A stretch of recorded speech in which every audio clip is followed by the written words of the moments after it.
Hey everybody, welcome to episode 4 of Riftbound Player Stories. This time here joined by Prismaticism. How is it going, my guy? Yeah, it's going pretty well. It's just some hot weather, but getting ready for the next RQ season and some other smaller events coming up this month.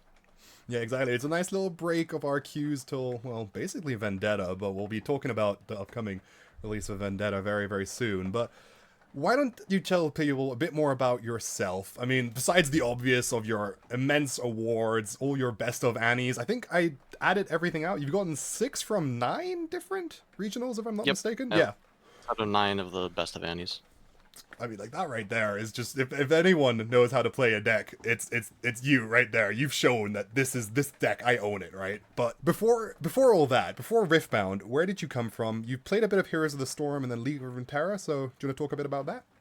Yeah, so I mean, even as a kid, I was just obsessed with computer games, and Mm-hmm. then at some point I stumbled upon esports. I think it was like StarCraft 2, maybe even StarCraft Brood War a little bit before that, and then watching streams and tournaments of that, and then I decided, oh, that's what I want to do. And then as an adult, then I started competing in Heroes of the Storm pretty early on. So that was for a few years. I competed in Heroes of the Storm as a pro player in the HGC. Mm-hmm. Went to a couple BlizzCons, won domestically, the like domestic league, but never had too much success internationally. But overall, that was a good experience. Then after that, the support for the game competitive scene got cut. So then I moved on to other games. Played Legends of Runeterra for maybe a year or two. I It was sort of like the early Riftbound days where there were like grassroots events getting run online, but there was no Mm-hmm. official scene yet. And then I fell off of the game before the official like Riot event started up, and they had the first World Championship, which Alan ended up winning. Mm-hmm. So never got to compete in him in that game, but I was streamer, high level player in that game, and then there were a bunch of other games along the way. Artifact, Eternal Return, whole lot of other games, a lot of card games Mm-hmm. actually. And then it was like Dota Underlords was another one of them. Some like auto battlers. I played TFT for a couple of seasons, but never found a game that I enjoyed enough to really stick to and commit to, and that also was big enough to really be worth also committing to Yeah. until Riftbound. So then last year, my friend introduced me to Riftbound while they were just starting to show some of the cards for the game, just like the very basic like intro decks back when it was like Volibear and Jinx were probably, or then like Victor, there were probably like those three decks, something Yeah. like that, were the only decks available that anyone could play with.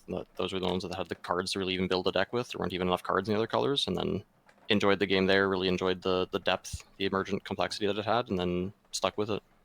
Yeah, and you've had a great different showing. I think if I remember, you started off with Teemo originally in kind of the Origins meta. Then you branched off to Draven a bit at the start of Spirit Forge before settling down to Annie. So, what kind of like of all the legends to start off with?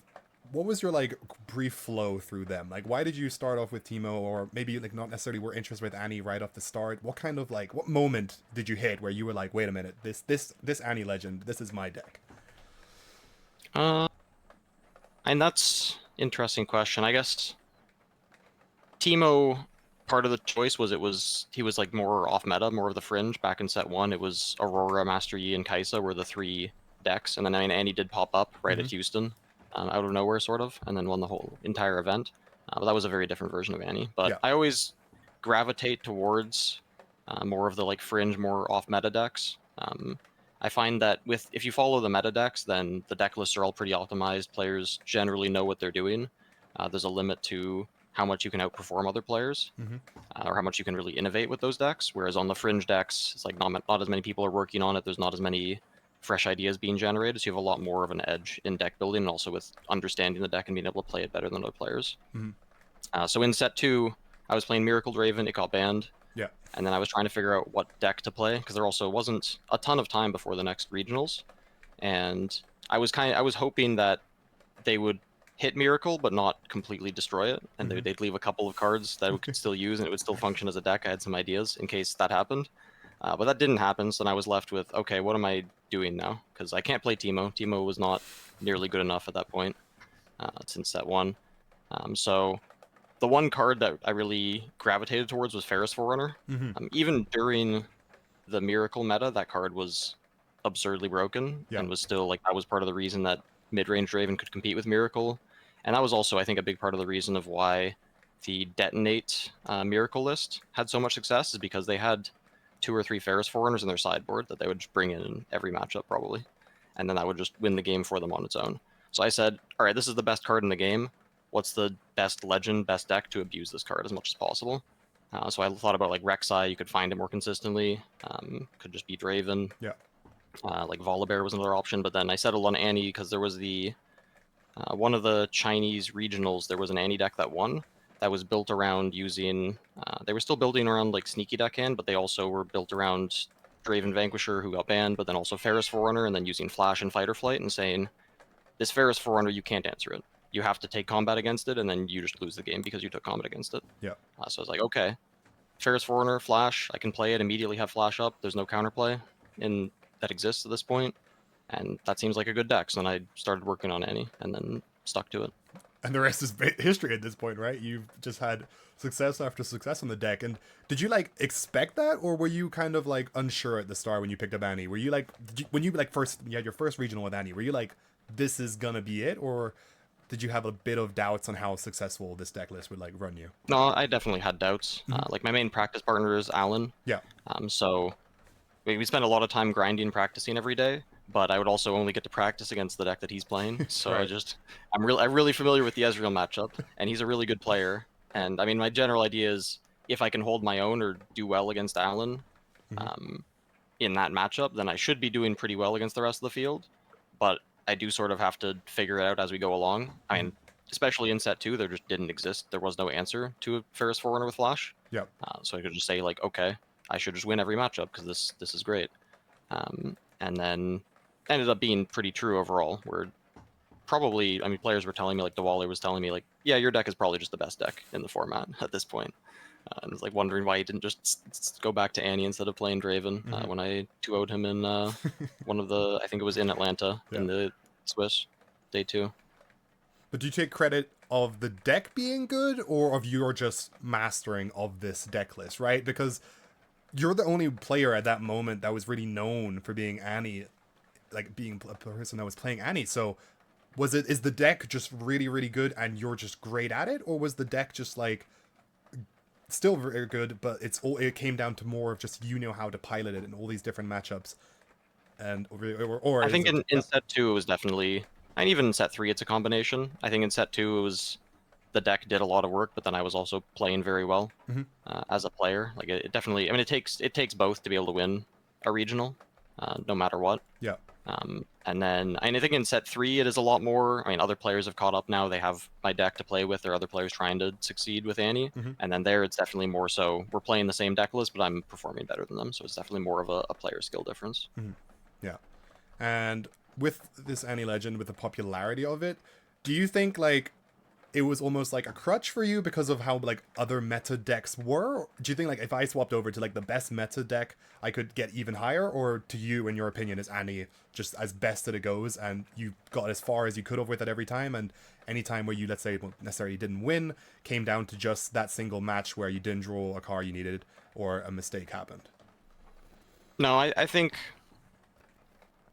I mean, at least, I mean, there are some matches that I lost 2-0 where one of the games I probably didn't really have a chance to win. But I think every single match that I've played that I've ever lost, there's always been at least one game where if I did things differently, made better decisions, I would have been able to win them. Yeah. I think, what was the other part of the question?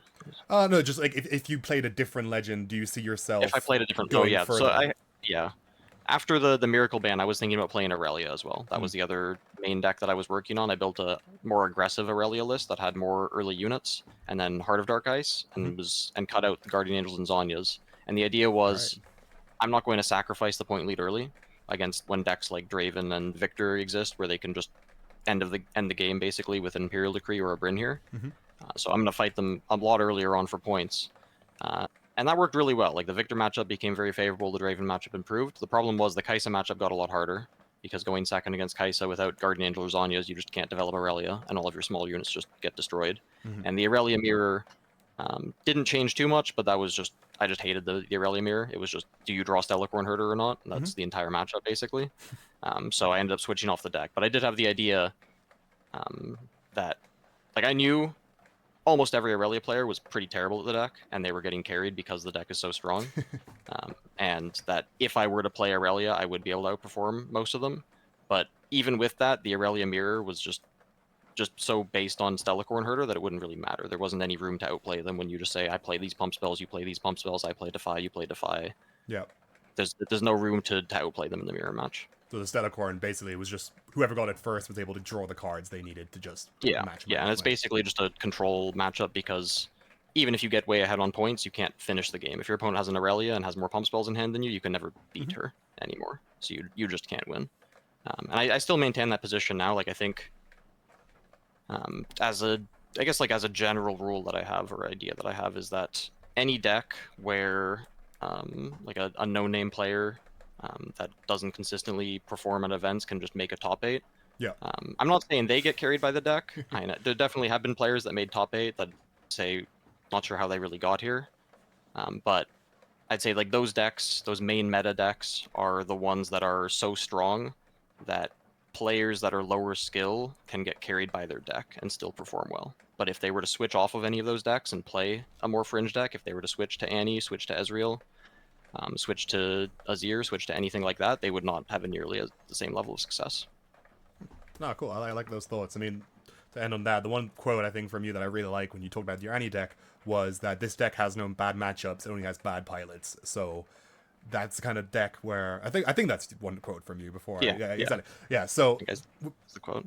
Yeah, it's more or less it, but that's what I really like because it just makes you think when you're playing this deck, you can approach it with, hey, every game is winnable if I find the line, and if I don't find the line, it was a wrong conquer, a wrong stack deck or something. You can always find that origin point to where it went wrong, and that shows with you playing this deck so much that you just know those answers because half those things have to be like almost autopilot at that point because you just know what the right thing in the moment.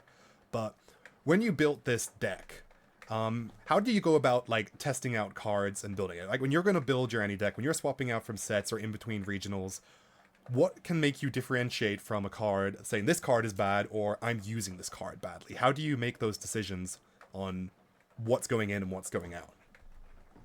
So I mean, early on, I was I followed the same idea that every other Annie deck was playing back in set 2, where they had sneaky deck end in the deck still, and then it ended up being like I really disliked the card every time I had it when I was going second. I was like, I could play it on turn 1, but I'm basically coin flipping the game if my opponent can just go and fight it, and then I just skip my turn 1.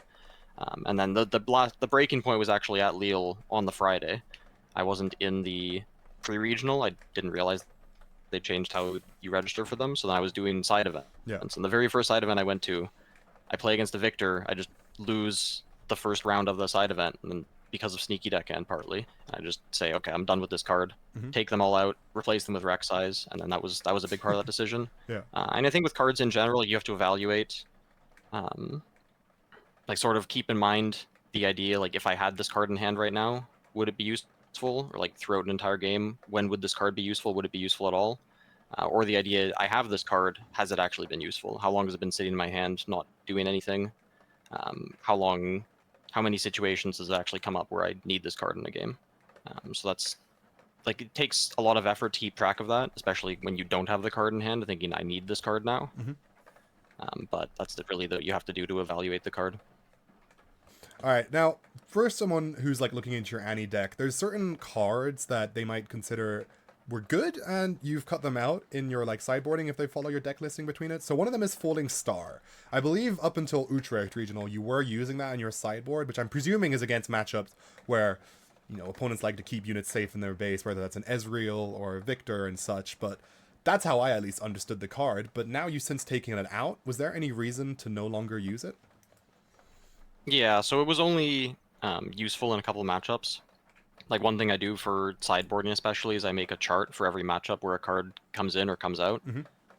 So then Falling Star was only being used against LeBlanc and Diana, and that was it. Okay. So I just wanted to look for other cards that would be useful in those matchups and useful in other matchups, just get more value out of that sideboard slot. The other issue with Annie, more so an Annie issue, is your hand size never gets too big. So if you have Falling Star as one of your only 3 or 4 cards in hand, it really limits your options for every turn. And if you can't use it efficiently, like if you're playing Falling Star just to kill a 4-mite unit, or you have to play it to kill a couple tokens or something like that, then you're really setting yourself very far behind for the rest of the game. So it ends up being really high risk. I am thinking about bringing it back in because of the Diana matchup, just to help that out, because Diana's so vulnerable to it. Yeah. And that matchup has been a bit frustrating recently with Wei. But that was the idea, cutting it out. And then one other card that was quite popular, I mean, at least in Draven decks and such, was Brynhir, because the ability to play him to cut out your opponent from being able to play cards is a great way to close from 6 to 8 points. You don't have that card. Is that because you feel like you have all the tricks required and you don't want to spend that 6 energy to lock your opponent out of a turn, or is it just not needed and Annie has what they have? Basically, Annie has what it needs to close out turns without it. Yeah, it's always been too expensive to really fit into turns, even in the end game. Like you really need, like back in set 2, you need to get to 8 runes, which was Brynhir and then Rebuke to deal with Aurelia. And that was pretty doable, but getting to 9 runes now for Brynhir plus Starcrossed is a lot more difficult. I do have more cards in the sideboard that, like the Rebuke and Switcheroo in the sideboard now, that could pair with Brynhir as well. But really, the Aurelia matchup has been coming down less to closing the game out. Like if I get to 6 points, it just hasn't been an issue. Like I don't really need that finisher, and it's been more so getting through the early and mid game efficiently, and then as long as I can get to the 6 points first, then I should have plenty to attack with. Like I can send an attack for 20 into an Aurelia and still just win the combat. Yeah, I mean that deck itself, like you said, it has you could get a lot of might very surprisingly with the Cleaves, with the long swords, with Rengar pouncing and everything. So does show that maybe Brynhir. We'll see if he comes back in popularity next set. I mean, there's a lot of changes coming up. I'm curious to see how he might fit into decks like Zed. But ignoring Vendetta for now, I want to know more about how you practice. Because we started off this one, you have made top 8 consistently. Day 2 is just a Monday night for you, right? It's just a normal thing for you to expect. And I can imagine that comes from a lot of practice. So what does practice for Riftbound look like for you? And like, how much time do you invest in it? Because this would almost be like considered like a full-time job at this point for you, right? Yeah. Yeah, pretty much is full-time for me between practicing and coaching and competing and everything. I mean, back in set 2, I did a lot of grinding with Alan. Just a lot of like 6 to 8 hour days just grinding matchups. Well, grinding matchup with Alan, the one matchup we played. And that was really good. I think honestly, like back in set 2, I was a better player. I was performing better overall, making fewer mistakes due to that practice. In set 3, I diverted a lot of my time more towards coaching and other stuff, which I think did hurt my performance overall. And then I'm getting back into form now more recently. I think we really need a good practice partner, like someone that's willing to point out your mistakes and not just play for the win every time. And then you work together to improve each other at the game. But it also has to be a player that's at least at your skill level, or ideally better than you. If they're a weaker player than you, you're not going to get very good games out of it. They're probably not even going to notice the mistakes you're making. They're probably going to be making a lot of mistakes themselves and just not giving you good practice. VOD review is really useful. If you, let's say you don't have a good player to practice with and reviewing your own games, where you just play online, play in person, and record the games and then review them afterwards. Sometimes can help if you can get yourself, because it's something I have difficulty with, is you can get into like the mental state while you're playing the game where I'm thinking through these decisions, I'm justifying them, and then when you VOD review them, you have to get out of that and then scrutinize your own decisions again the second time, and that can be difficult to do. That's something that I need to work on. Other than that, I mean, there is like studying other decks from tournaments, other players, like they have their guides or their content they put out, and then watching other people play, watching online events can learn from other people, because there's so many different decisions you can make every turn, different possibilities, that it's really easy to have blind spots towards like ideas or lines that might be possible that you never thought of, or towards like even interactions. That I like that. I mean, it's repetition, but it's good repetition, right? You need to play against someone. You need to understand if you make a mistake, why. And do you like find like note taking help? Do you ever like just take down a lot of notes of like what you did that was wrong, so that you can like read over them later? Or if you have like a core like kind of matchup detail that you noticed, you write it down so you can keep that in mind the next time? Or like what's something you do to make sure if you make a mistake that you don't make it again? I've got a pretty good memory for what happened during a game.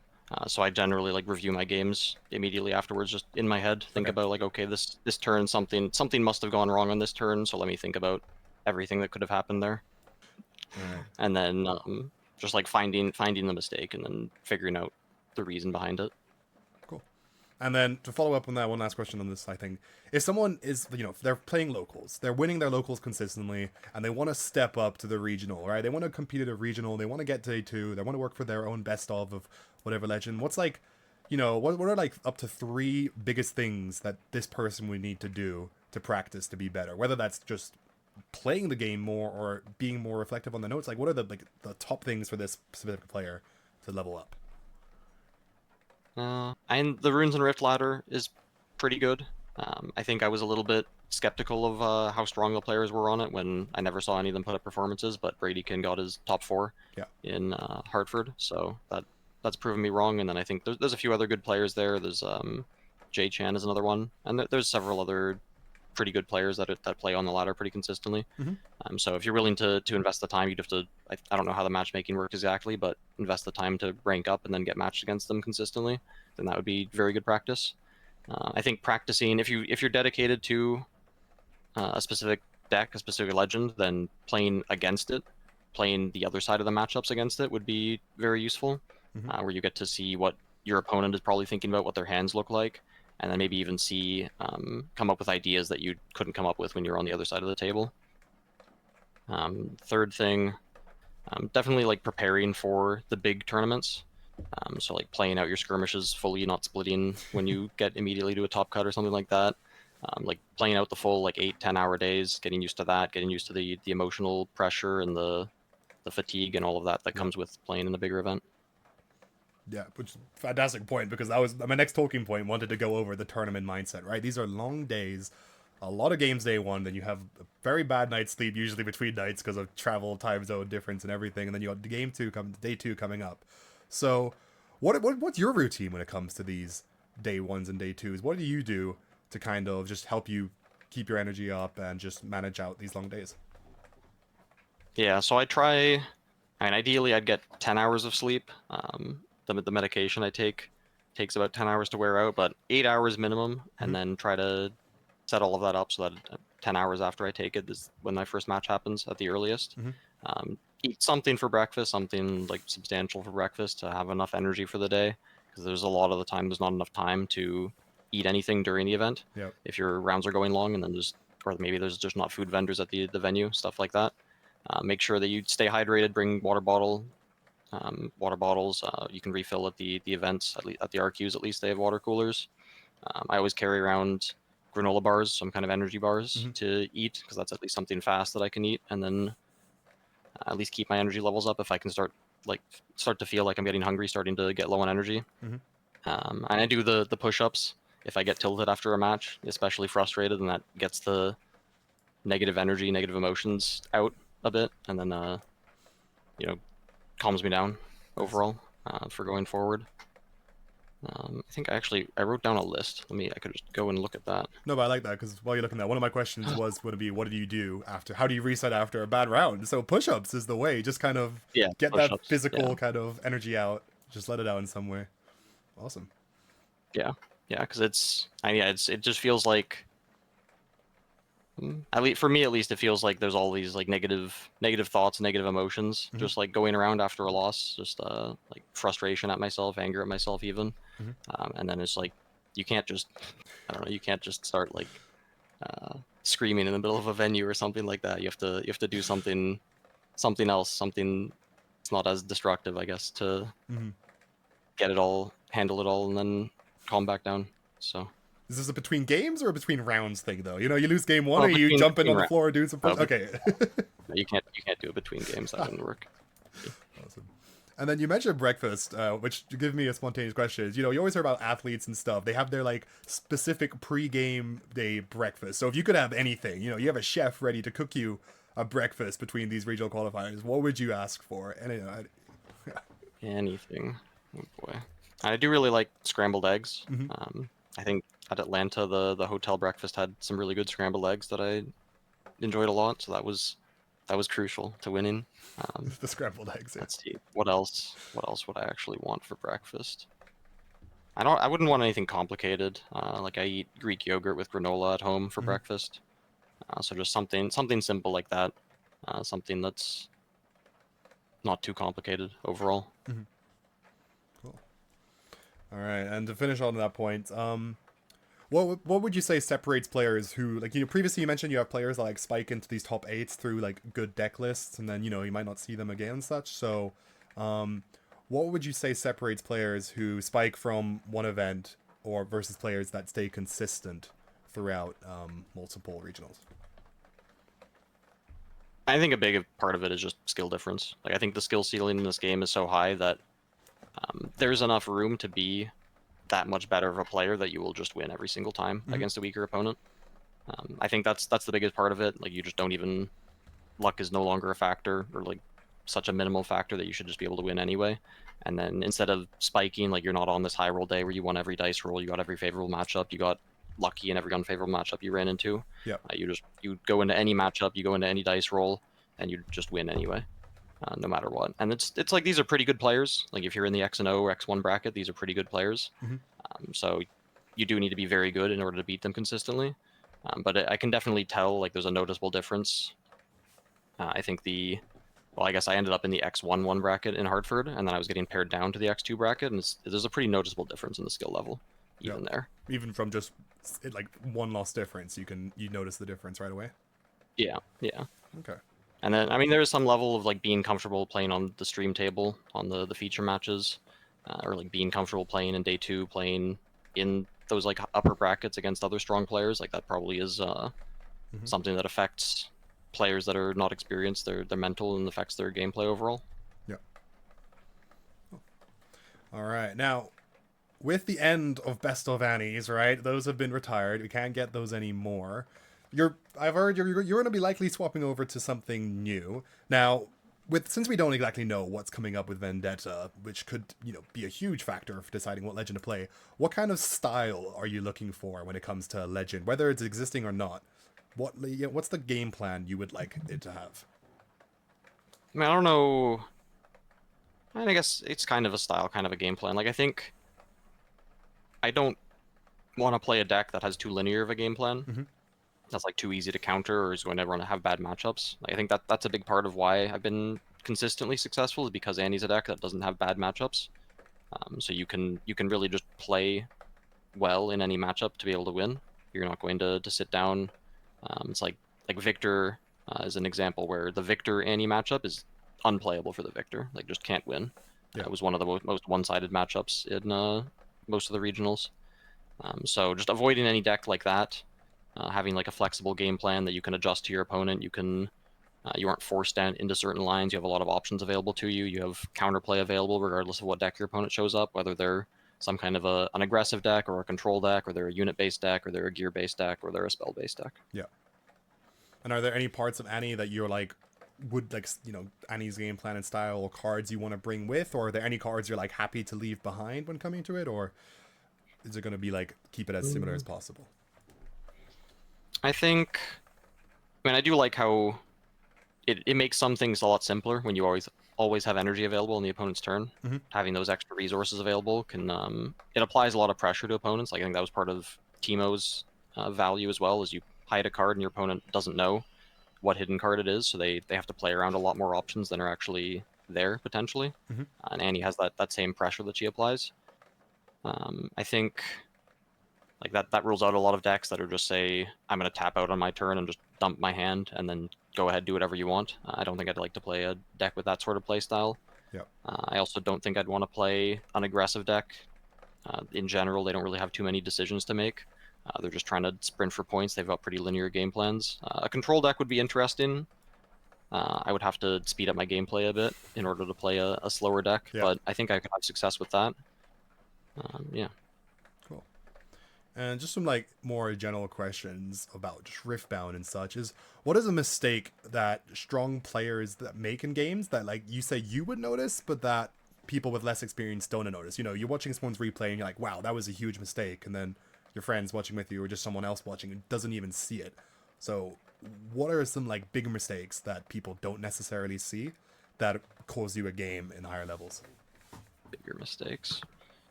And definitely there's sequencing issues that happen a lot of the time, where you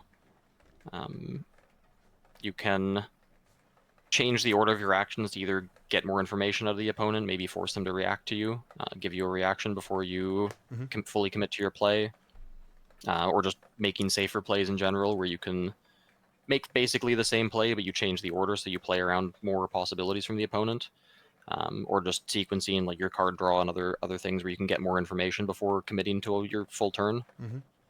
I know those are relatively minor, but they can be pretty game deciding. Yeah. There was one example actually in the finals, Factor against the Diana against Beast Whites, where Factor had a Lonely Poro in his base, and Beast Whites had a Ravenloom student on the battlefield. And then Factor also had a Ruin Runner on the other battlefield. And he played Challenge immediately on the Ravenloom student to just get rid of it and then send in the Poro. He knew his opponent's hand as well. His opponent's hand had a Stupefy and I believe an Acceptable Losses I could make the Ravenloom student win combat against the Lonely Poro. But the better play would have been sending the Lonely Poro in first, offering the trade, and then forcing his opponent to use one of those spells, and then using the challenge afterwards to then get rid of the Ravenloom students. Then he would remove one of those spells, either get rid of Stupefy, which is just a strong card, just like free value effectively at that point in the game, or take away Acceptable Losses, which, if it stayed in hand, would at some point get cycled out with a Traveling Merchant. Yeah, so that was an optimization he could have made that would have put him in a better position. Yeah, no, I like that. It's a really good point, because it's like a normal player wouldn't see that as a mistake because they did the right thing, but like you said, sequencing, doing something in a specific order to make your opponent waste something because you know you can play something out to save it later can be a huge play. One card can make all the difference, and if you can make your opponent use it earlier and then get rid of it, that can bring a lot of value. And another question similar to this is, what is something that you do during a game that most players don't even think about, right? What is, like, do you have any kind of like thoughts you're looking for, special lines or anything? Like, is there any kind of unique strategies that you like to think is something that only I would really consider? I think I'm probably one of the few players that really takes unconventional lines. Okay. Like I think most players generally like play, I mean, not fully on autopilot, but they don't think outside the box too much. They don't consider I guess more unnatural plays that really go against what they want to be doing, but then are good plays because it hurts the opponent even more. That's probably a pretty good example. Like there was one match that I played against a Master Yi, I think in Utrecht, where I believe that they were pretty far ahead overall. I mean, I was going second, and that matchup's the hardest one for Annie overall. But they pulled back to base and then held open 5 runes, and then I wasn't on the battlefields yet. And then I sat there and I'm thinking, okay, he has Rengar in hand, clearly. If I walk on the battlefield, Rengar is going to get played. Yeah. I believe he even had a Zonya's Hourglass in play, so if I tried to fight the Rengar, it would just end up in play. And then what I did instead is, there's nothing on the battlefield, so he can't ambush Rengar out without either my units or his units on the battlefield, so I just stayed in base and continued developing. I think at that point, the points were like, he was at 4 points, I was at 1 point. And I just said, I'm not going to let you play this Rengar, I'm going to just sit in my base and keep developing for another turn. Yeah. And then that play, I believe, ended up winning me the game, actually. Yeah, it's kind of like... set him back so far behind on tempo, where he ended up having a hand that was pretty heavy on higher cost units, and then he just couldn't even develop them all. Yeah, and that takes like almost like you said, you have unconventional lines. Like, it takes guts to do, because you're behind on points.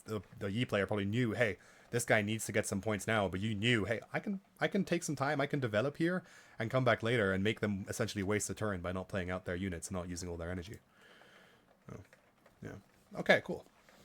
Now, some other questions that might be a bit more interesting is, big thing about you on stream is this amazing set of hair you have. I want to know more about your routine. How do you keep it like that every day? What is your hair routine? What kind of product are you using for it? I don't use any product. I use shampoo, and then I let it do whatever it wants. So wake up on the day, it's doing something. I brush it a bit, and then that's just what it does. And I mean, then throughout the day, especially at tournaments, I'm touching it a lot when I'm thinking or when I'm stressed. So then it ends up getting pretty messy, but that's just how it goes.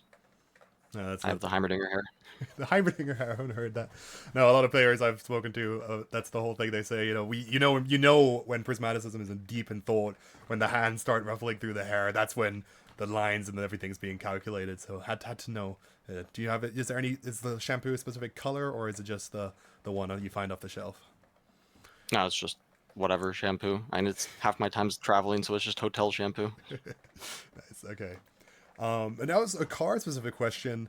Annie has a very popular signature unit being Tibbers, which is never really seen any play. So if you could take a signature spell, unit, or gear from any other legend and put it as Annie's signature one, which one would you take? Just say it's mine now. Yeah. Oh boy.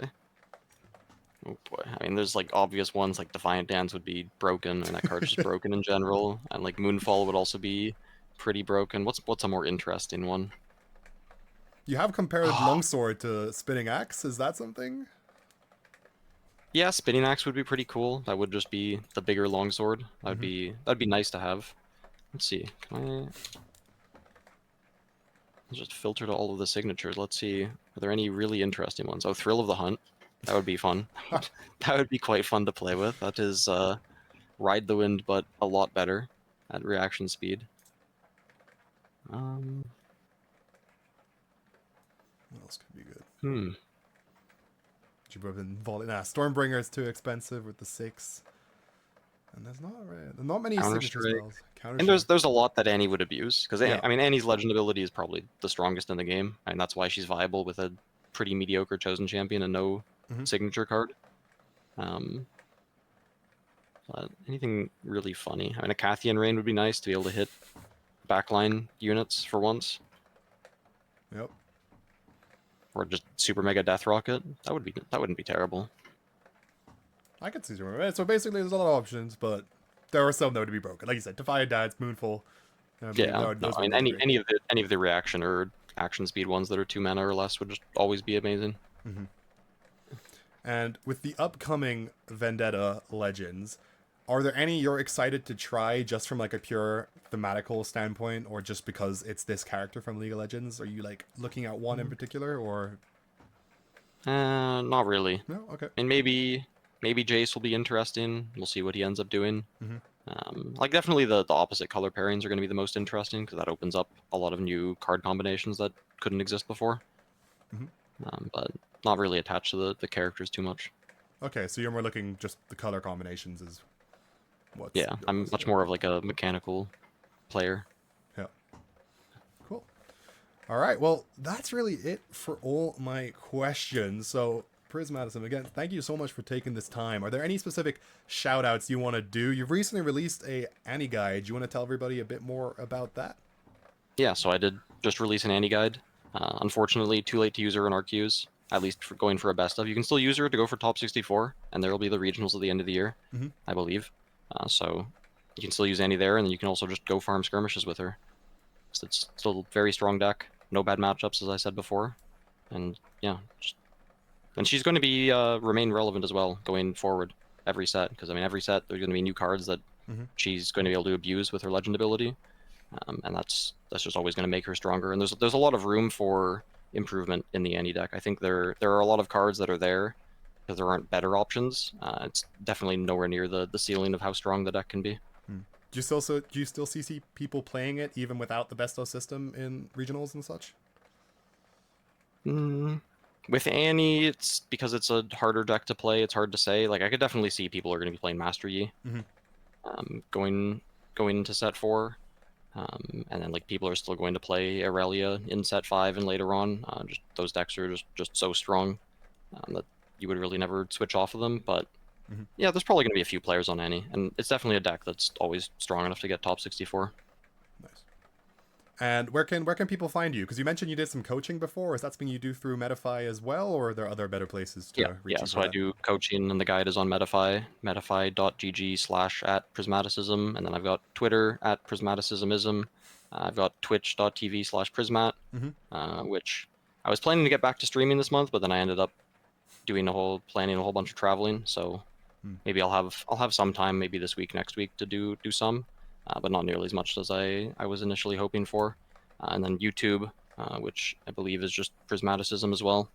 That's where I put, for now, my Twitch VODs go there. And then maybe going to end up hiring an editor and doing like a more proper YouTube channel instead of just it being like my dumping ground for Twitch VODs. Yeah.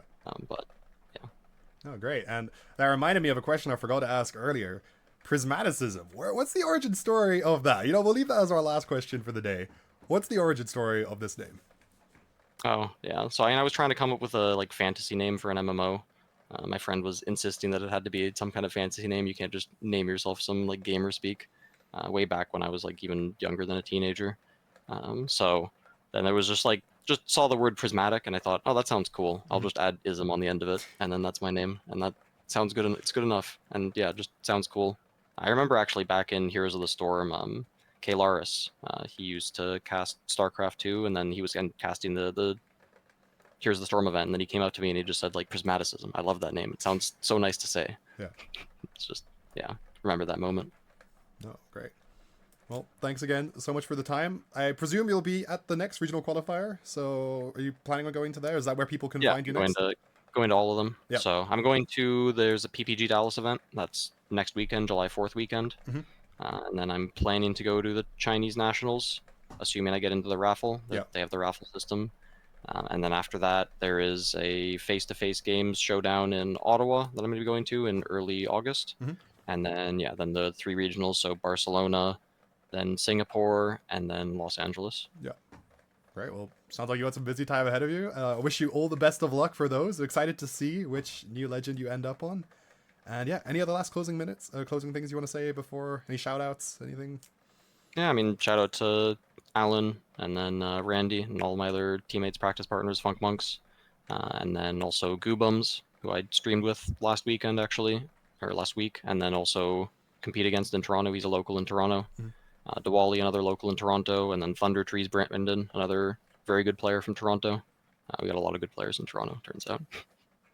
And then, I mean, to the community, I mean, it's like an amazing community. It's just always positive interactions, always happy to talk after the game, talk through things, improve each other as players going forward throughout tournaments. And then it's just amazing to be here. Brennan, yeah. First TCG for me, and honestly, I think I chose a great one because I am loving every hour I spend playing this game and doing content for it. And yeah. All right. Again, Prismat, thank you so much for having this. Good luck in the rest of your events. I'll be following you. I'll be following what you pick up closely. And yeah, that's it from us. So thanks everybody for watching and have a good one.